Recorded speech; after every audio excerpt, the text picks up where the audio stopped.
Hi everyone, welcome back to my channel and welcome to this video that is all about productivity. Have you ever found yourself asking why you just can't seem to be productive even though you know all the things that you need to do to be able to be productive?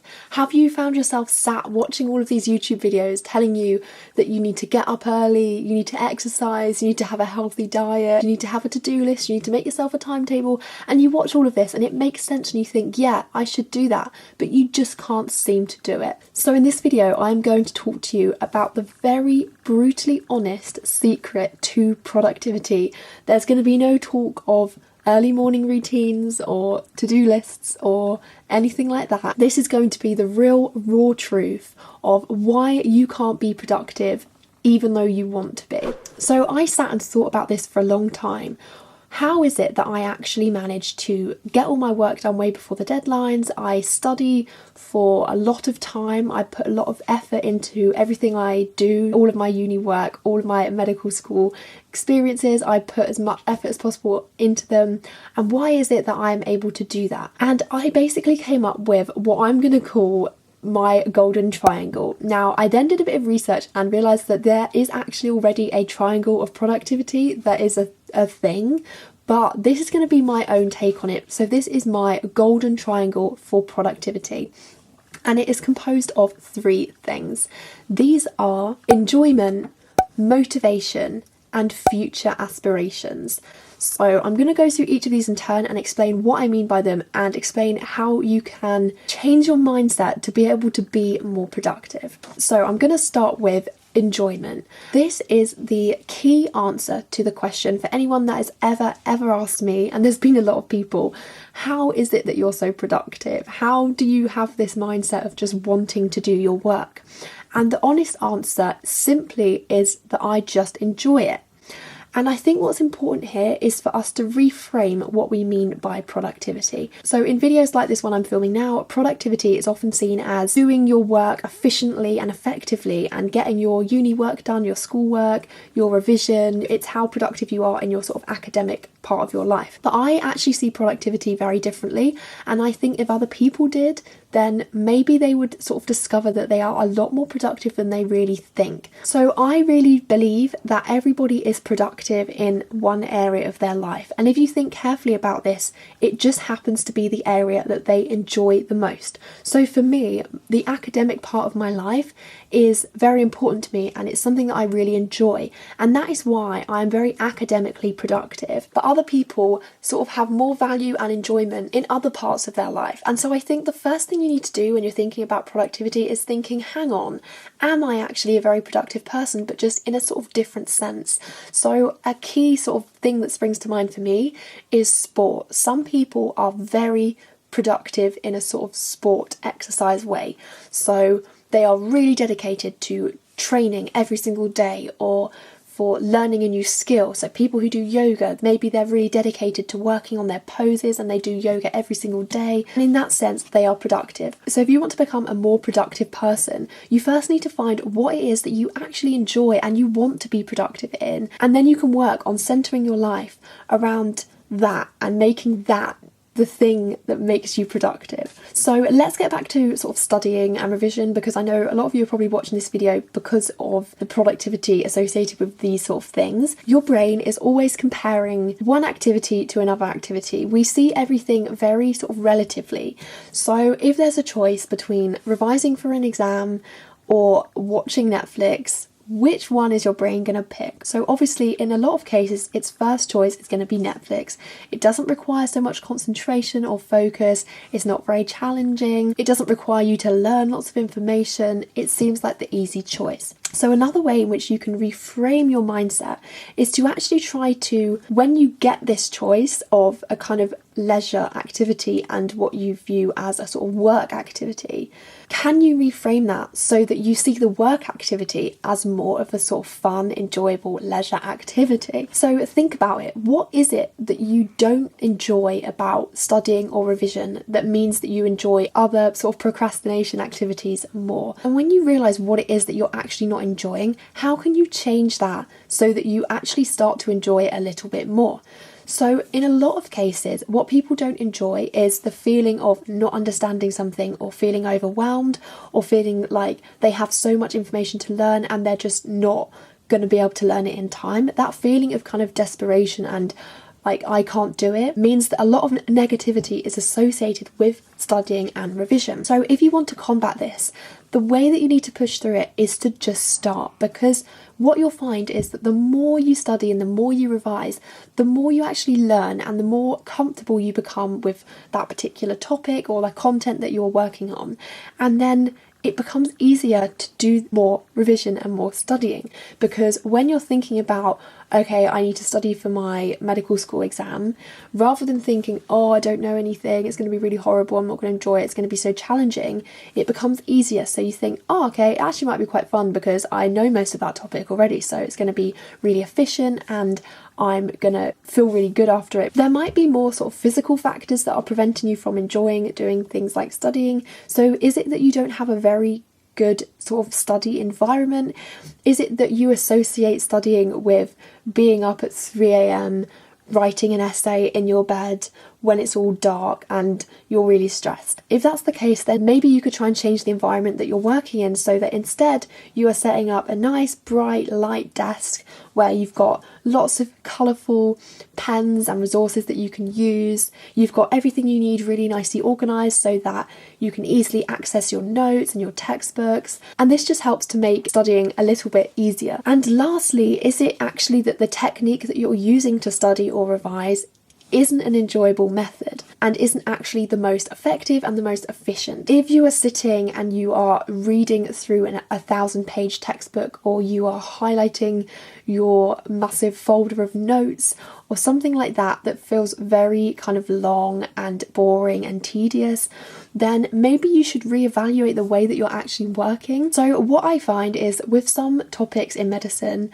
I don't find it as useful to just sit reading through my notes again and again, trying to get the information to go in my brain. I find it a lot more active and a lot more interesting to sort of come up with questions that I can ask myself. So putting a question on a flashcard and then answering it on the other side and then testing myself.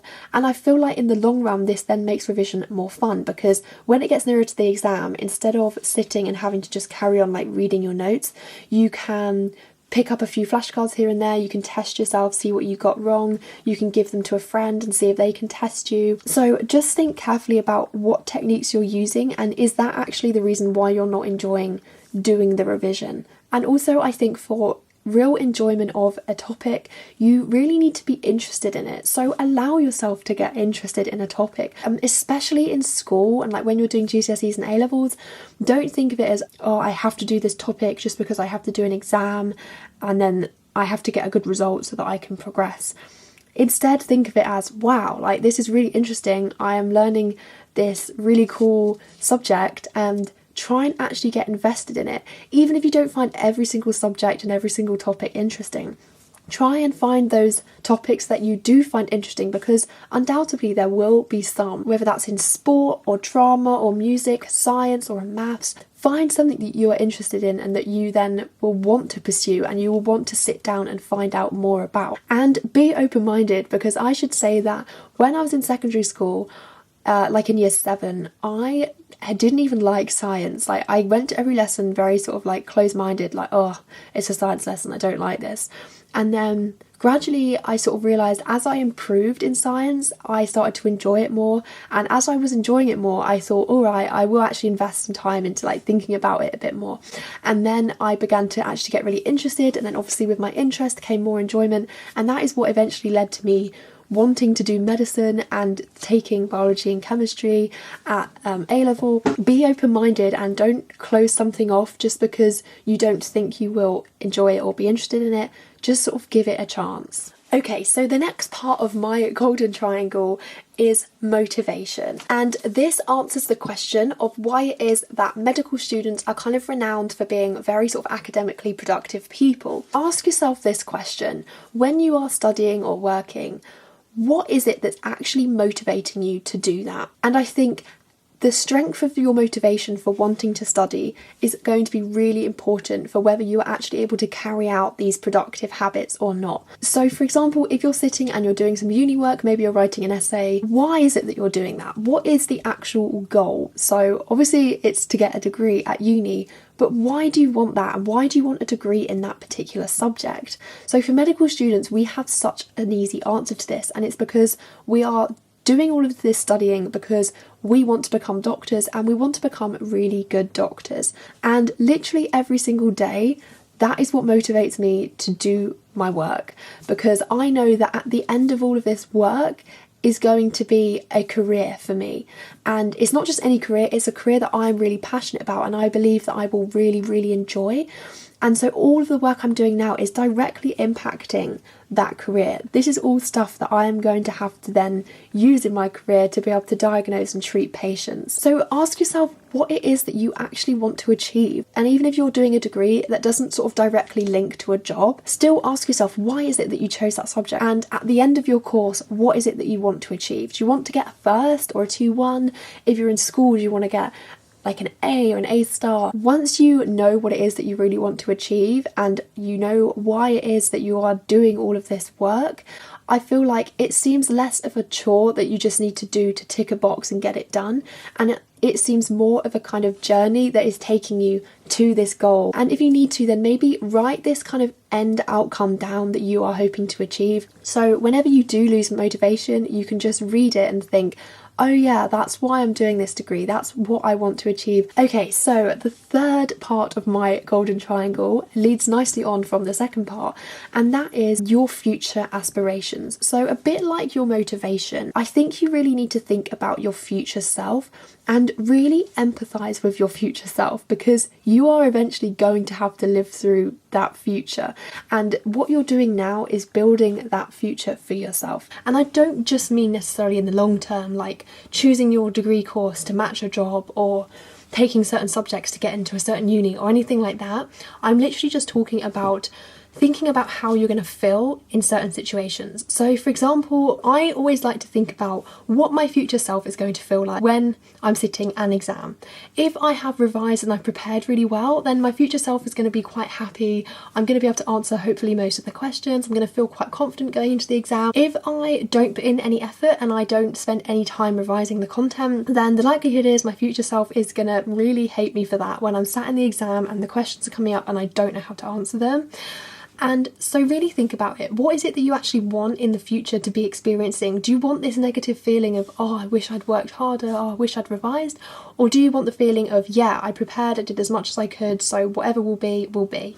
Because personally, that is how I always like to live. And on a sort of more personal note, I guess with medicine, is that everything I'm learning about is going to come back in my career and I'm going to have to do it. So for example, radiology is often seen in medical school as the topic that quite a few people find a little bit on the more boring side. And so when I'm looking through x-rays and I'm thinking, oh, this is really boring, I'm not enjoying this, and I can feel my mindset going a bit negative, I just think to myself, no, because when you are a foundation doctor and you're on the wards, you are going to need to know how to interpret an x-ray really well, really efficiently. Why not invest the time now to make me better at that in the future, so that my future self is going to be really comfortable and confident interpreting x-rays and diagnosing patients and treating patients.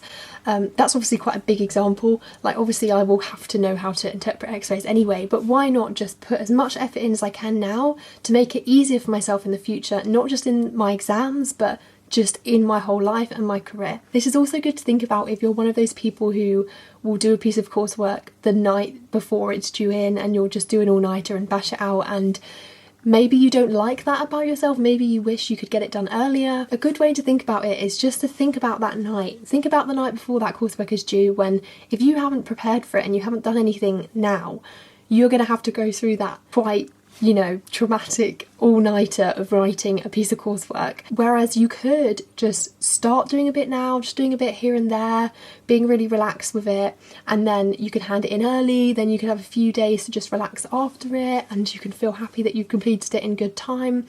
And just think, what is going to make you happier and less stressed in the future, because for me personally, especially if I'm not feeling particularly productive, I just think, well, even if I just do half an hour of work or 20 minutes of work now, that's 20 minutes or half an hour that I'm not going to have to do later when I might have more things to do and I might be more stressed and it might not be one of my priorities.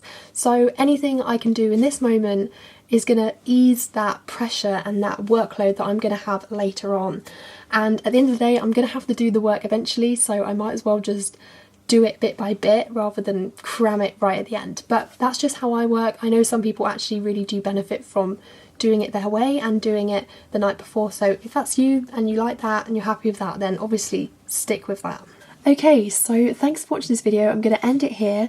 I hope some of the tips I've given have been helpful. The whole idea of this was not to make you want to become some really academically productive person. I just think that we should reframe productivity to be about all aspects of our life and not just academically, because a lot of people aren't academically productive, and that's absolutely fine because there will be other things that they do that are productive. Also, I should say that I don't think you should be productive all the time. If it's not something that you enjoy, then you don't want to be forcing yourself to be productive in something that you just don't like at all. So I think the beauty of productivity is finding those things that you are interested in and you do enjoy, and like I said before, centering your life around those things and pursuing those things and not getting caught up just in academic work.